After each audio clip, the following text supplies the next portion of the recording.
Lecturas Asombrosas es presentado por Lectores en Tránsito.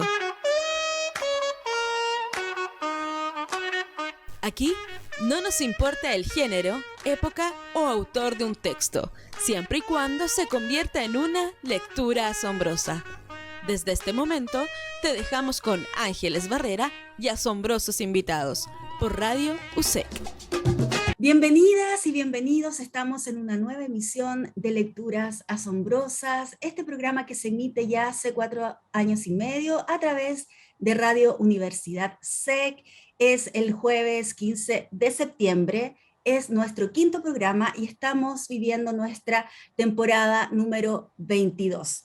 Estamos a puertas de vivir un nuevo aniversario patrio, así que estoy muy contenta porque tengo el privilegio hoy de conversar con una escritora chilena destacadísima, integrante de la generación del 80, maestra, escritora que acaba de publicar en la editorial Cuarto Propio su nuevo poemario Entredichos. Así que desde aquí, en este día medio nublado que nos tocó, saludo a la señora Luisa Eguiluz. Bienvenida, Luisa. ¿Cómo está? Estoy muy bien, gracias. No me puedo quejar. Agradecida por el tiempo que nos regala, estoy muy contenta, agradecida por la editorial por enviarme su nuevo poemario. Ya vamos a estar conversando sobre su proceso de escritura, sobre las maravillas semánticas, reflexiones, aforismos que encontramos en el poemario, pero antes quiero recordarles que Lecturas Asombrosas es una iniciativa de nuestra comunidad hispanoamericana de lectores en tránsito. Y como ya les conté, y para todos nuestros amigos hispanoamericanos, estamos a puertas este fin de semana de un nuevo aniversario de la patria y quiero invitarlos a que conozcan escritoras chilenas que participan en nuestra comunidad. Voy a empezar por la escritora Cristina Mars, ahí con 30 segundos, a 30 segundos del paraíso, una novela donde el rock es el protagonista. Así que a todos los amantes del rock, contáctense a través de nuestra comunidad o por Instagram con Cristina Mars.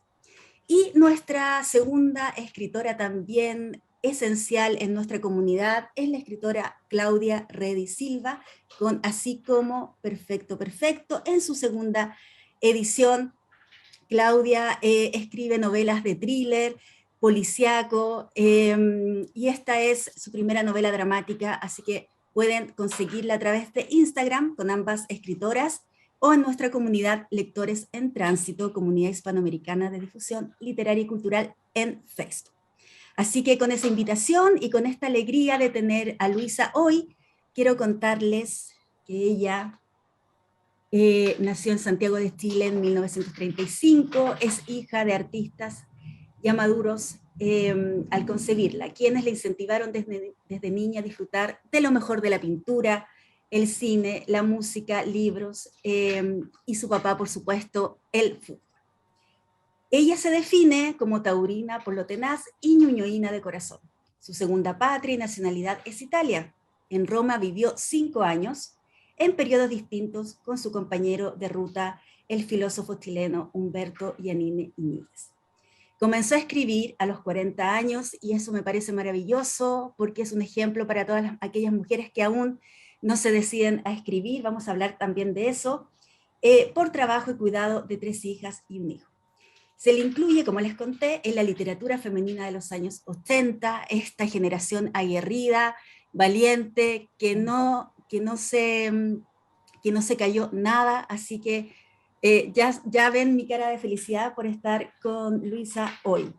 Participó en los talleres de Miguel Artete en poesía, Pía Barros, cuento, y José Donoso, lectura, cuento y novela. Profesionalmente es profesora de castellano por el glorioso Instituto Pedagógico de la Universidad de Chile de los años 50 y 60, ese baluarte de la educación chilena.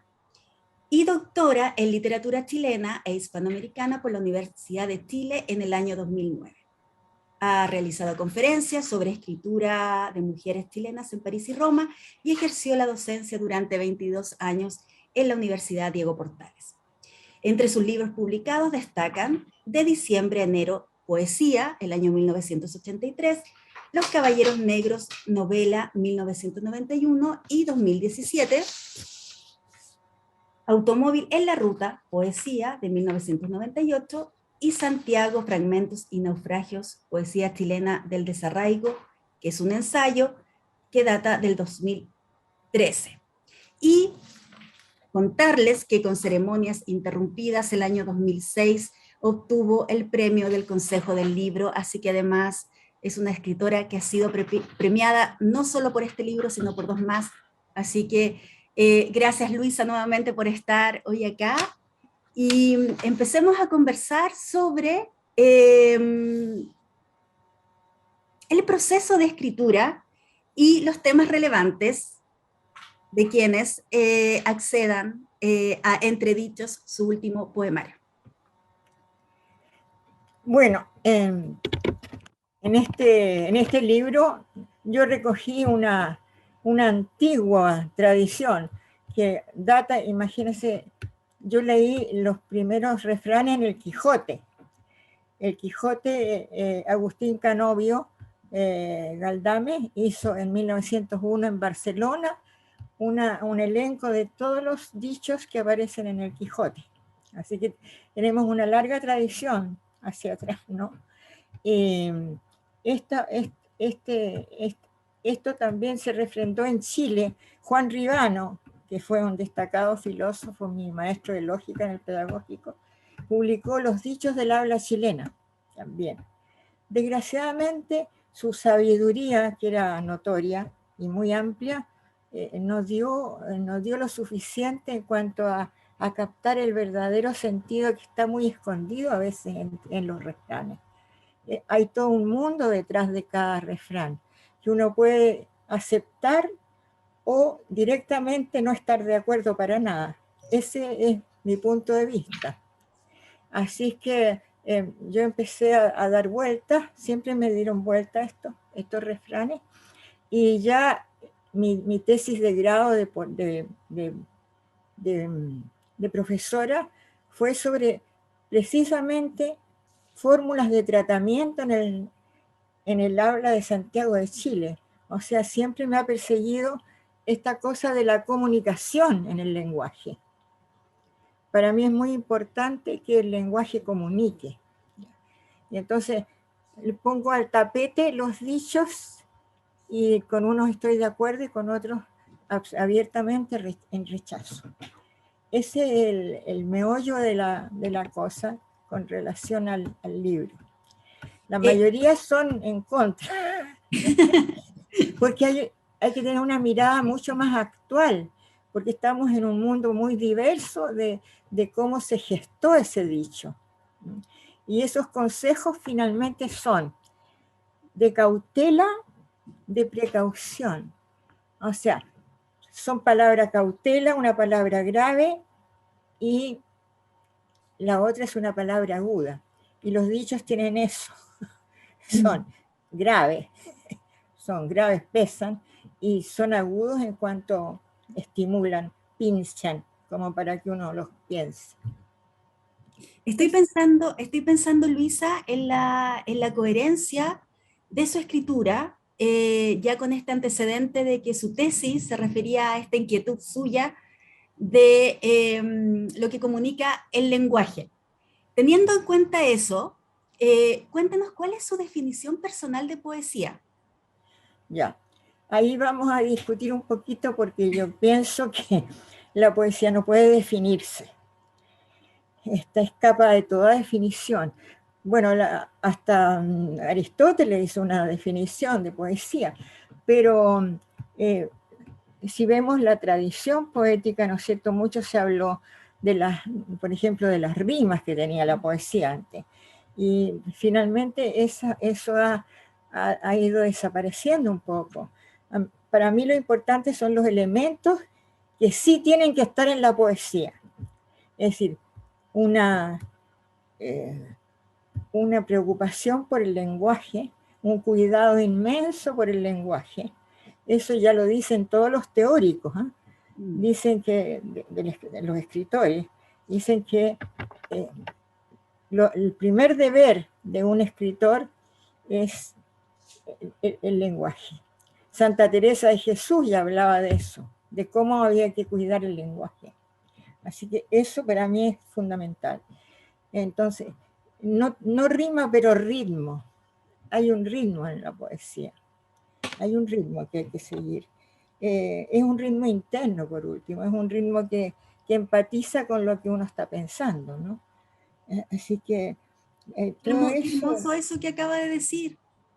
¿Ah? Hermoso eso que acaba de decir. Sí, Un ritmo que empatice con lo que uno quiere decir. sí, tiene que estar al servicio de lo que uno quiere comunicar en este caso. Entonces, y los estímulos son de todo orden de cosas, visuales, pictóricos, cinematográficos. Yo tengo un montón de citas siempre en mis libros, soy fanática del cine yo. Entonces, porque de chica mi papá me llevó a ver a Chaplin, por ejemplo. Entonces, conozco mucho del cine, me encanta el cine. Ya hay referencias notorias de cine aquí en su poemario Entre Dichos, que ya vamos a ir más al detalle. Teniendo este concepto que la poesía no tiene definición y que sí debe tener elementos esenciales, como Se el cuidado. siente, la poesía se siente. Muy bien. Que la poesía se sienta. Cuénteme, ¿quiénes son sus referentes poéticos o literarios en general? Uy, podemos estar horas hablando de eso, porque yo pienso, miren, ¿sabe con qué parto? Con el juglar del poema del Cid. Ay. Cuando dice, de los hoyos tan fuerte mientras llorando, tornaba la cabeza, estaba los catando.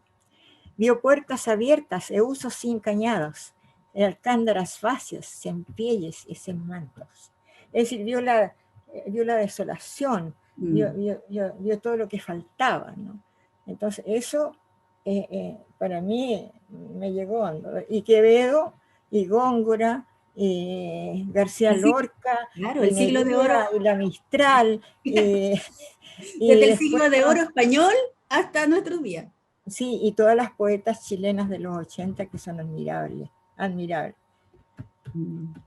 Yo formo parte de esa generación, no por edad, porque no me corresponde, pero sí por haber empezado a escribir. A escribir, claro, así es. Mire, justo la pregunta que le tengo preparada es, usted como escritor integra la generación del 80 y ha realizado conferencias en el extranjero sobre escritura de mujeres chilenas.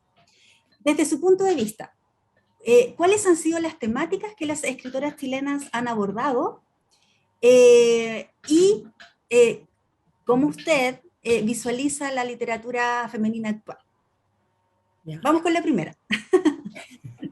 Sí, digamos que todo el grupo enorme de poetas chilenas que escribió en los 80, además que les tocó, toda la poesía también está de algún modo al día en lo que está pasando en la sociedad, en lo que está pasando.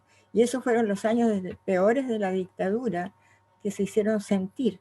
Entonces, la mayoría de las poetas aborda esos temas, aborda y sufre esos temas, ¿no? Uno de los, en estas conferencias que di yo, la conferencia que di en París se llamaba, la di en francés con mi patudez habitual, Le corps dans l'écriture des femmes, el cuerpo en la escritura de mujeres. Entonces, cómo se adueña la mujer del cuerpo como herramienta para comunicar. En este sentido, por ejemplo, ¿no? Tenemos a Elvira Hernández, tenemos a Carmen Berenguer, tenemos a Soledad Fariña, tenemos la Hedy Navarro, tenemos a Alejandra Basualto, todas las mujeres de la generación, digamos, se vuelcan en ese sentido. Y el cuerpo pero es mirado de muchos ángulos, ¿eh? Porque ya las teóricas, ¿no? Del cuerpo, por ejemplo, la Hélène Cixous, la Lucy Irigaray, hablan del cuerpo como constitución, ¿no? Y cómo esta, sobre todo en los ámbitos de la sexualidad. Pero este cuerpo para las escritoras del 80 es mucho más. Es una herramienta de la escritura. En eso se convierte el cuerpo. Una escribe, Soledad Fariña me parece, escribo con manos y pies.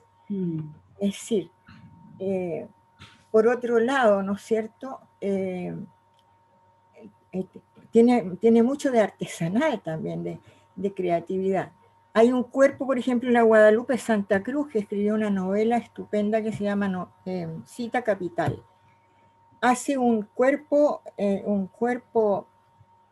topográfico. Ella se tiende en Santiago. La Plaza Italia, hoy día Plaza Dignidad, todo eso. O sea, todo está resucitando también a raíz del estallido social. Se nos está redespertando lo que escribieron esas escritoras. Y qué necesario es regresar a ellas también. Claro, imagínate que la Hedy Navarro escribe en Comunicado 2, estoy chuteando bombas lacrimógenas. Entonces se nos viene inmediatamente la escena actual de los muchachos, ¿no? Que nos ven, estamos invadidos en la televisión por las escenas que se están produciendo a partir del estallido social. Entonces hay mucha simpatía entre lo que se escribe entonces y lo que la juventud ahora está pasando. Entonces, esa mirada hay que hacerla actual. Ese fue uno de mis temas. Otro fue en Roma, hice yo un taller de autobiografía que duró 2 años en el Instituto Ítalo-Latinoamericano de Cultura, en un palacio lo hacía, en una biblioteca maravillosa, en español, para hablantes argentinos, había argentinos, ecuatorianos, etcétera. Fue muy lindo, fue muy linda esa época. Y allí entonces en Roma yo hice charlas sobre Gabriela Mistral. Gabriela Mistral ci parla a doppia voce, es decir, nos habla en una voz doble, ¿no?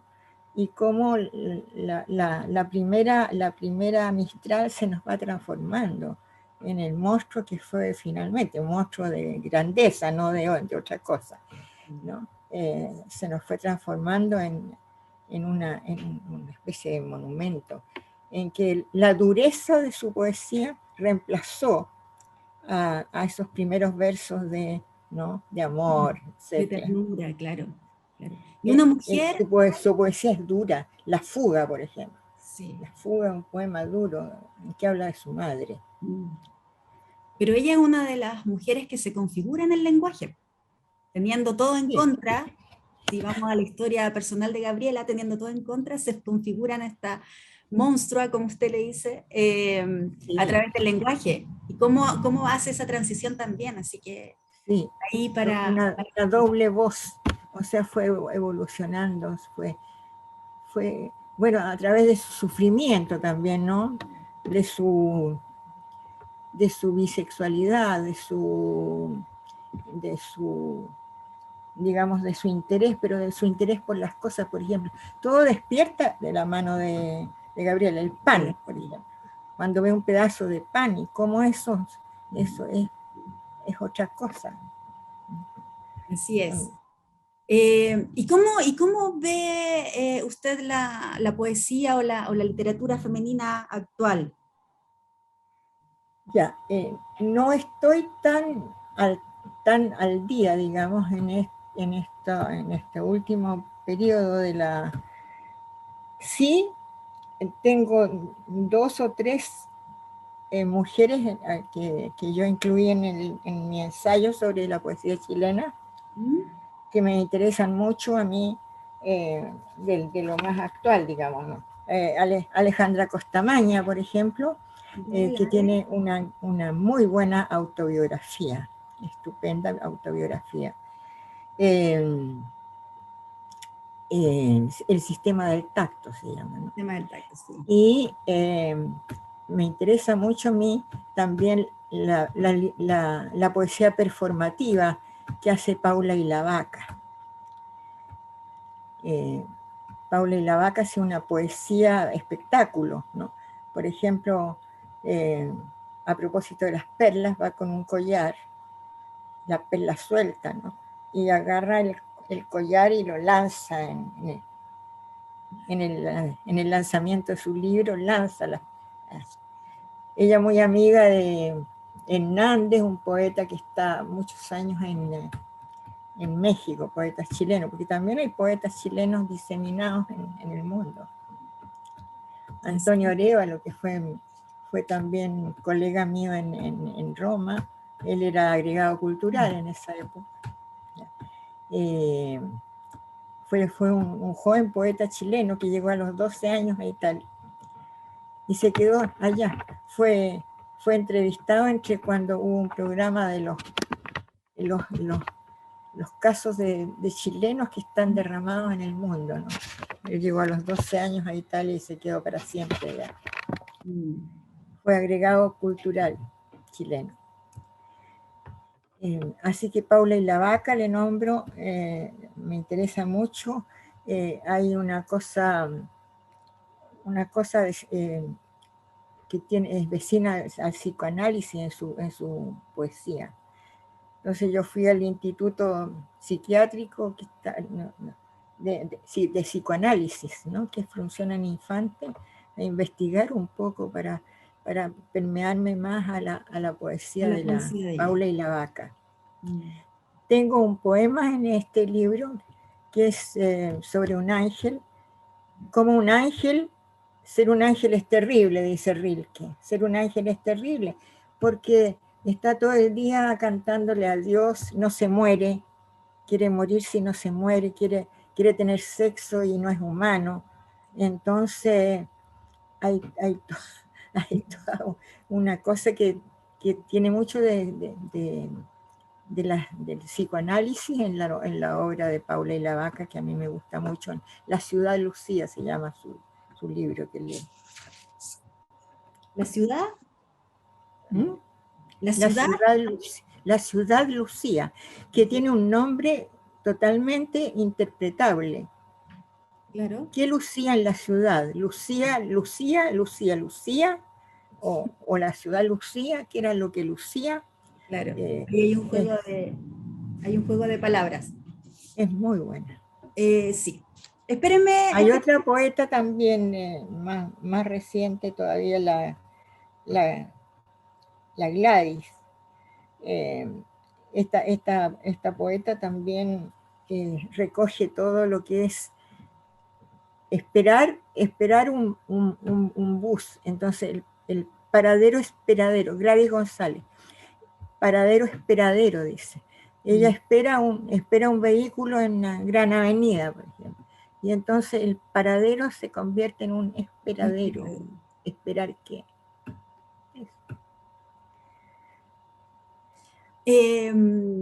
Muy ilustrativa sus referentes actuales, ahí nuestros seguidores muy atentos, con Paula Ilavaca, con Gladys González, bueno, nuestra destacadísima Alejandra Costamaña también, que es parte de nuestra comunidad.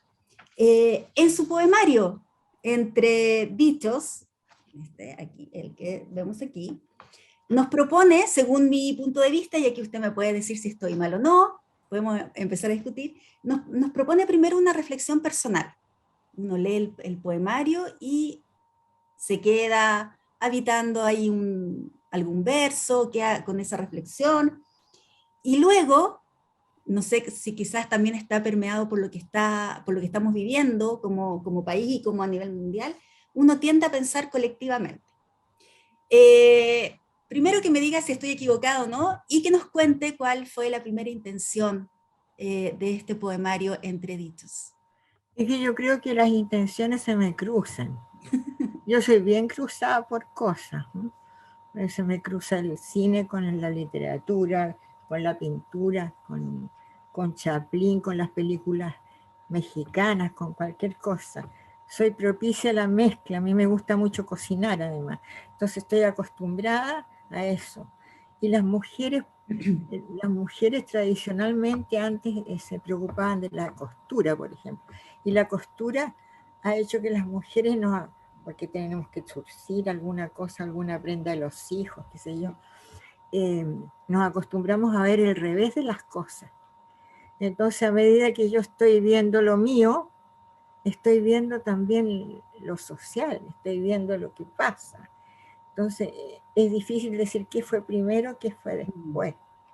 Es como un entrecruzarse, ¿no? De lo que uno está pensando con lo que la está acuciando. Quiero contarles que está dividido en dos partes: seres insumisos primero y luego dichos, acertos y desmentidos, donde van a aprender mucho latín. Disfruté mucho de los dichos en latín. Usted reinterpreta con un alto grado de realidad contemporánea refranes y aforismos en la segunda parte, en dichos, acertos y desmentidos. ¿Cómo inicia usted ese trabajo poético? Bueno, al comienzo le dije un poco que todo el tiempo me ha interesado a mí la comunicación, y los dichos son como píldoras de lenguaje, las llamo yo. Son como pequeñas pildoritas en que se ha resumido la supuesta sabiduría popular, ¿no?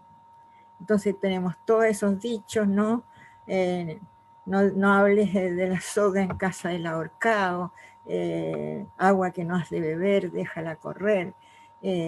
Muchas cosas también empíricas que han resultado incluso de los campesinos. Hay muchos dichos campesinos. Así que desde ese punto de vista he tomado los dichos y los he puesto en cuestionamiento. Bueno, eso lo vamos a ver cuando pueda leer alguno de los poemas, pero es importante. ¿Y qué era lo otro que me habías preguntado? Se me escapó una de las preguntas, parece, de los que me preguntaste. No, estamos bien, vamos bien con la pauta, sí. Vamos bien. Esa es sobre los dichos. Y ahora la parte de los seres insumisos, que es la primera parte. Yo reuní ahí personajes, animales incluso, como el gato, que son por naturaleza un poco rebeldes, hacen lo que quieren, salen sobre los tejados los gatos, son libres. Y los seres insumisos son fundamentalmente libres, es decir, no quieren estar sometidos al mundo que les tocó vivir, a la sociedad que les tocó vivir. Entonces ahí mezclo gente tan disímil como Galileo Galilei, que lo torturaron, ¿no es cierto? Porque decía que la Tierra se movía, y era un despropósito decir en el Settecento italiano que la Tierra se movía, ¿no? Entonces lo juzgaron, lo torturaron, y él seguía Eppur si muove, sin embargo la Tierra se mueve, ¿no? Entonces son todos. Caupolicán, el héroe tuerto, nuestro héroe nacional, ¿no? Que todo es falso en Caupolicán, todo lo que se le ha asumido es falso. El monumento es falso, no lo hizo el escultor que dice que está como autor.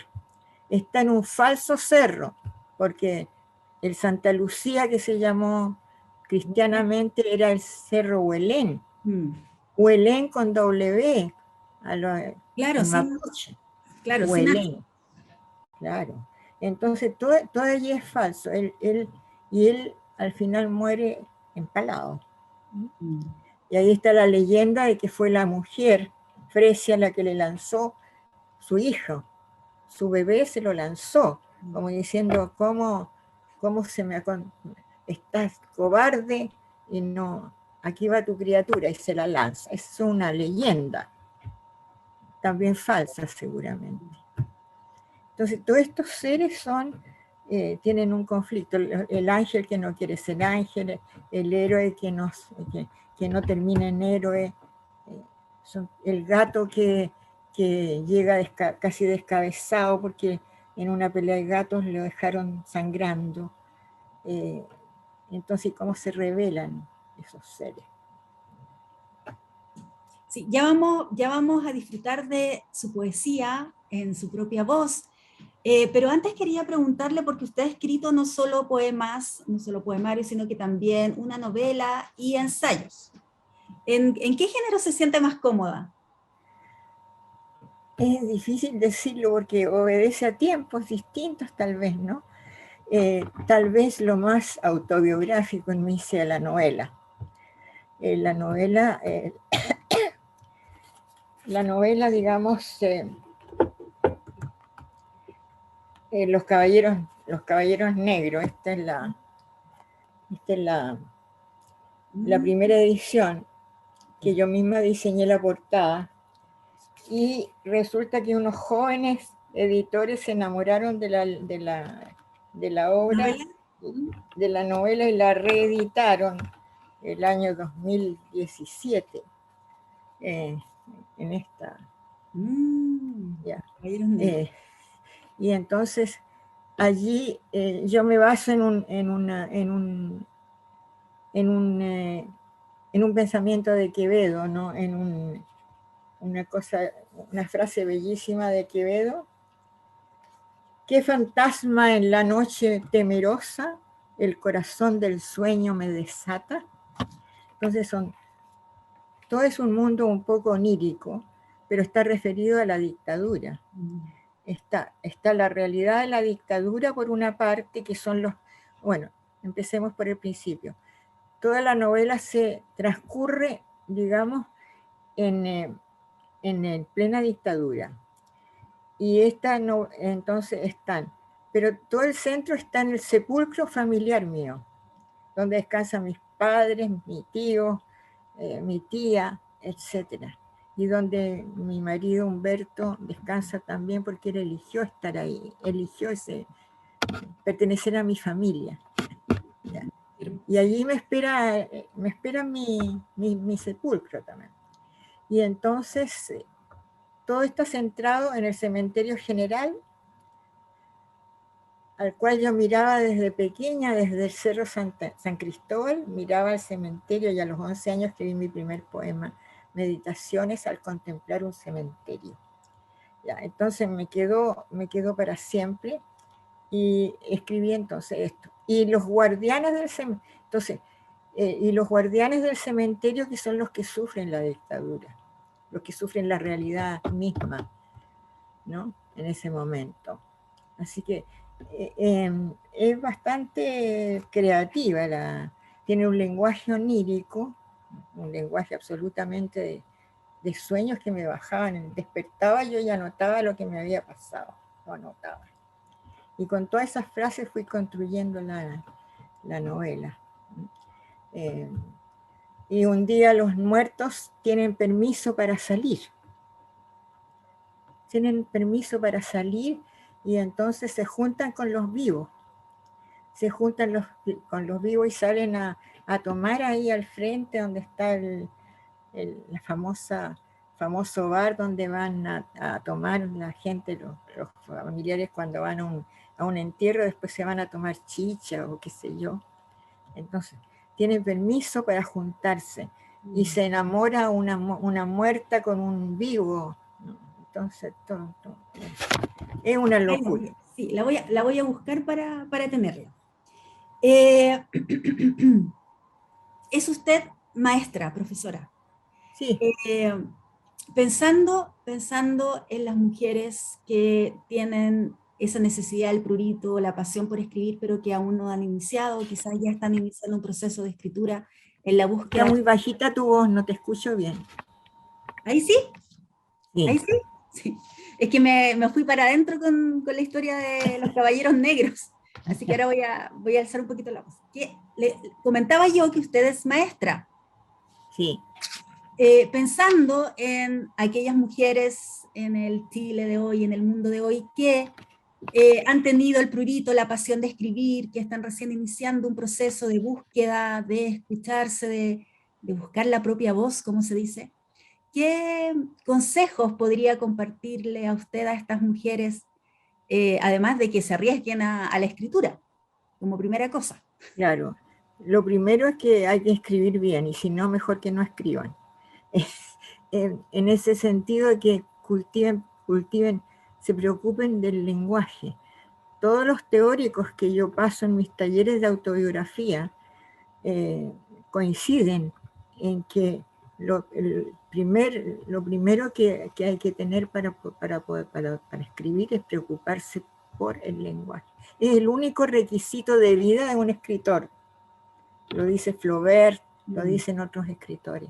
Así es el requisito. Entonces preocuparse por, es decir, escribir y leerse. Claro, leerse en Y voz alta. verse uno mismo lo que hizo, ¿no?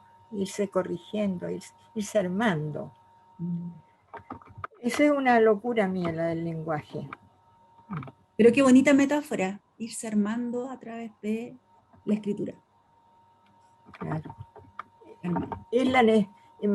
Lo dice, ¿no? Es la única obligación de un escritor es escribir bien. Eso es lo único. Eso es lo único. Entonces hay gente que se pone a escribir y estampa cualquier cosa, ¿no? Y de pronto, y es todo un proceso.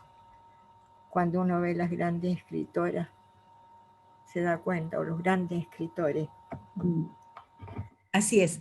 Estamos aquí en Lecturas Asombrosas, estamos con Luisa Eguiluz, esta gran maestra, escritora perteneciente a la generación del 80 en nuestro país. Estamos conociendo su proceso de escritura, esta forma tan valiente para escribir, y quiero invitarla, ahora sí, porque estoy muy ansiosa de escuchar en su voz algunos de los poemas, algunos de los poemas publicados en Entredichos.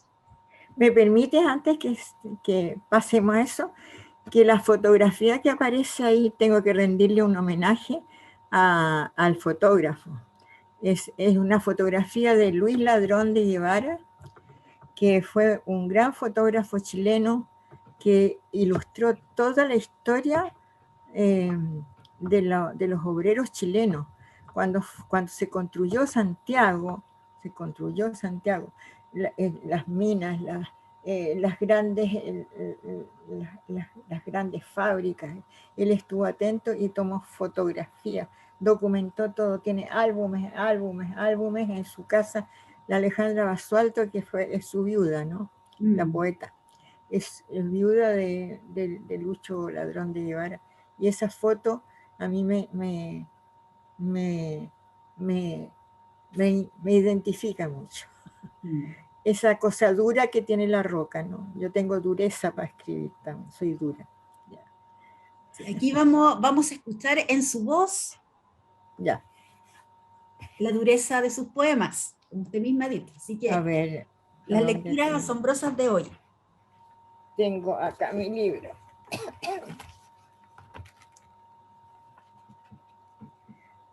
Anoté lo que voy a leer aquí para no perderme tanto. Empezamos por el primero. Todo tiene una historia, ¿no? Este monólogo asediado obedece a un temor mío presunto, de una presunta tortura. Yo fui citada porque yo era directora de un liceo que fue tomado en tiempos duros, digamos. Fui citada a la escuela militar, nada menos que con Krasnov, que está en Punta Peuco, para siempre, ¿no? Condenado.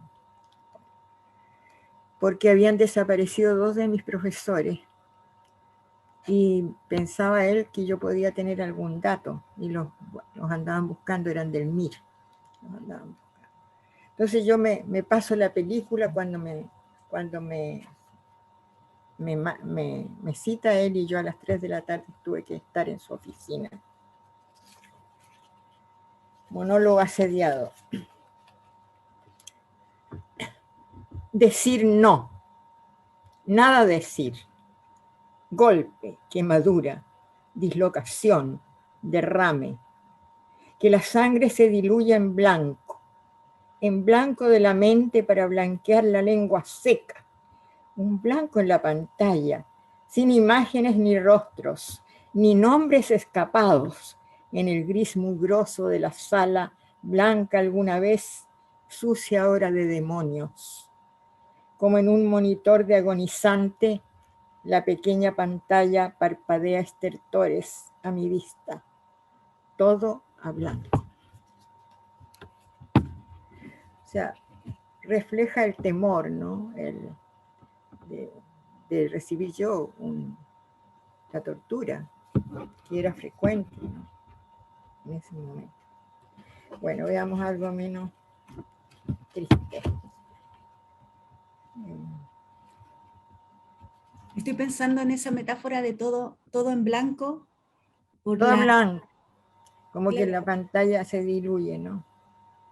Pero también habla de la certeza y de la impronta de no que decaer. No se le escape nada. Claro, de no delatar, de no decaer, de no decir nada que sea tomado. Sí. Esa Gracias es la por ese angustia poema. del momento, ¿no? La angustia del momento. Gracias por ese poema. El mohicano, esta es la página 20. Este fue un personaje de los 80, que yo lo seguí. Fui un día, me di yo libre, y yo estaba de directora del liceo. Me di libre y fui y lo seguí. Estuve todo el día mirándolo, y después cuando terminó él, lo seguí hasta su madriguera, que estaba debajo de los puentes del Mapocho, vivía. Era un limosnero, ¿no? El mohicano.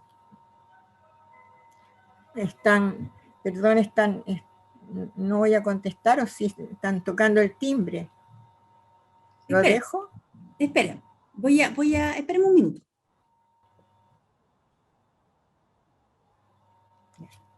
Estamos con el poema El Mohicano. El mohicano. Destaca la cresta insumisa, negra, sobre el cráneo calvo, contra el rojo de la pared de la iglesia de San Francisco, en la histórica alameda del libertador Bernardo Higgins. Es un cuadro de trazos gruesos, el negro del abrigo, las piernas largas, los bototos resistentes, que caminan y caminan día a día desde el Mapocho, allí donde está su guarida. Acá recoge las monedas, mientras come un plátano magullado que perfuma la vereda y alucina. A su lado, las bolsas que acarrea le hacen ruedo a la avaricia del que todo lo recoge y nada gasta. Personaje de la ciudad de los 80, macabra ciudad con otros restos sepultados en bolsas negras.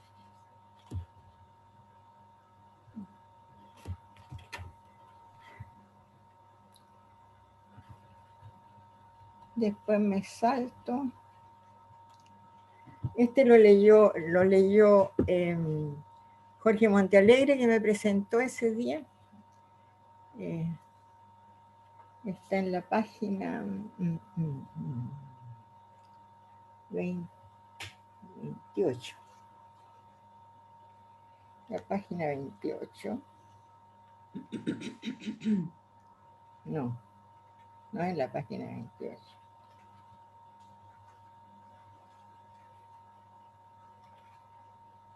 Ya en la página 30 está. Beatus ille qui procul negotiis, está en latín, en formato de panfleto.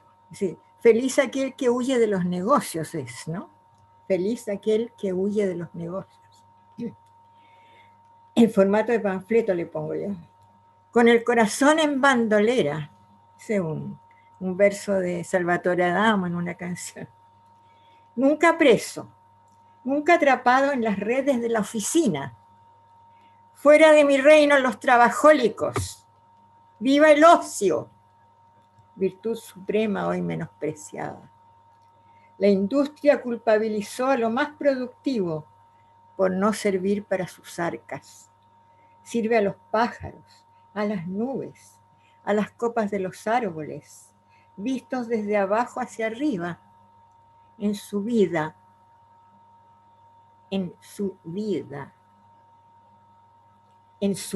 a la ensoñación bendita. Eso. Después termina, a ver qué sigue. No hay que perder el norte, está en la... Es que son muy breves, así que...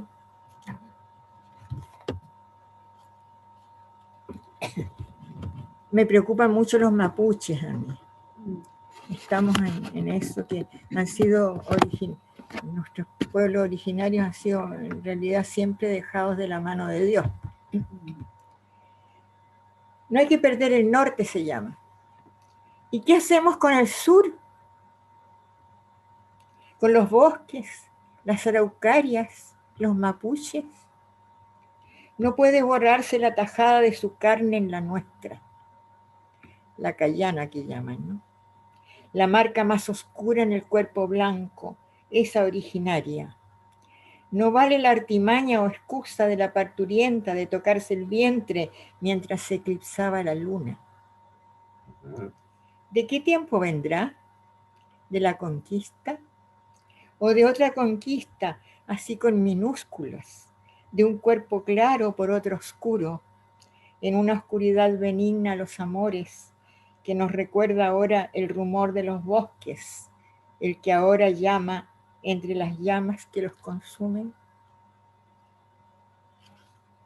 Los bosques que se están incendiando.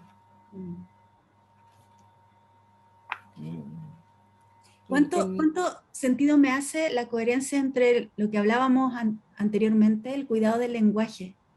Qué maravilla de cuidado del lenguaje, se suele decir economía del lenguaje cuando con pocas palabras se dicen muchas cosas. Trato de ser así apretada. Así sí. Que con uno más terminamos, yo creo. Claro, sí, como usted quiera. La que leyó, iba a leer la que leyó en la página 41, la que leyó Jorge Montealegre, le gustó mucho. Labor improbus omnia vincit. El trabajo ímprobo vence todo. Pregúntenle a Sísifo. Pregúntenle a quienes cumplen condena a trabajos forzados. Pregúntenle a cualquier trabajador en estas latitudes. Ora et labora, no funciona. Sí, el capital. No, una condena, ¿no? A la explotación, al trabajo. Ya, y la última voy a terminar. Cada oveja con su pareja, que es la peor. ¿Aló? ¿Se fue? No, lo escucho. Estamos todavía. Estamos todavía. Ah, debe haber cambiado de página. Sí. Cada oveja con su pareja. Que a una se lo impongan. No salirse del rebaño, ser oveja, muy alineada por los perros ovejeros adiestrados. Les cuento el cuento. En el sur fue el terremoto. La familia entera huyó al portal de la casa patronal. Una cierva erró su ruta y llegó por cobijo al mismo lugar. Un imponente vozarrón gritó: ¿qué hacís aquí? Los temblores no son pa' vos. Fue en San Carlos de Parral, el año 39 en el bello sur chileno. A oír, tiempos después, a tantos y tantos coreando en la ciudad, que la tortilla se vuelva, que los pobres coman pan y los ricos mierda, mierda, pero prevaleció lo dicho por sobre el canto. Es el último. ¿Me escuchaste? Sí, lo escuché atentamente. A mí, yo le voy a decir cuál fue mi favorito. Mi favorito es Noxete Imsum, de la página 33, pero quiero agradecerle por la lectura de estos 5 poemas que... No importa que haya quedado trunco o que no los incluyas, ¿no? Sí, no se preocupe. La idea es que quienes nos siguen en Lecturas Asombrosas puedan tener acceso a este libro con esta hermosa fotografía que usted nos contaba, que tiene un significado especial para usted, que está publicado por Editorial Cuarto Propio. Así que también agradecer a Elisa Montesinos por la gestión de poder tenerla hoy aquí en Lecturas Asombrosas. La magnificencia de escuchar en la voz del poeta, en este caso de la poeta, sus versos le da otra connotación, le da otra lectura. Ahora cada vez que vuelva a sus poemas va a ser con su voz y no con la mía, que encuentro que eso es maravilloso cuando somos lectores o lectoras de poesía. Luisa, palabras para el cierre de este programa. Solamente agradecerte porque me has hecho tú misma reflexionar sobre mi propia obra, cosa que a veces no tengo tiempo de reflexionar sobre lo mismo que yo hago, así que ha sido muy, muy importante para mí esta entrevista y ojalá que la lectura contribuya un poco en el fondo de lo que estoy diciendo, contribuya un poco a que la gente lo piense. Eso es todo. Así será. Quiero agradecer la presencia de Luisa hoy aquí en Lecturas Asombrosas. Lo dije en un principio, un privilegio contar con esta inmensa poeta chilena que aún hoy sigue vigente, que en su voz podemos oír cómo está tan conectada con lo que nos está pasando, cómo ella nos establece que la poesía no tiene definición, pero sí tiene que tener atributos como el cuidado del lenguaje, el ritmo, que sea coherente con lo que se quiere decir. Hemos tenido aquí una pequeña clase magistral sobre poesía, nos habló también de sus referentes chilenos, así que espero que este programa lo disfruten tanto como yo, agradecida de Editorial Cuarto Propio por el envío de Entredichos, y como siempre, los espero todos los jueves a partir del mediodía, aquí en Lecturas Asombrosas. Soy Ángeles Barrera Jofré, su anfitriona, y los espero el próximo jueves. Un gran abrazo, Luisa. Por favor, no se desconecte una vez que yo dé el fin del programa. Así que muchas gracias y nos vemos con más Lecturas Asombrosas. Si fuiste capaz de sumergirte en lo más profundo de esta ojeada literaria, ya eres parte de nuestra comunidad. Sintonízanos la próxima semana para otra lectura asombrosa, con la conducción de Ángeles Barrera, solo por Radio USEC.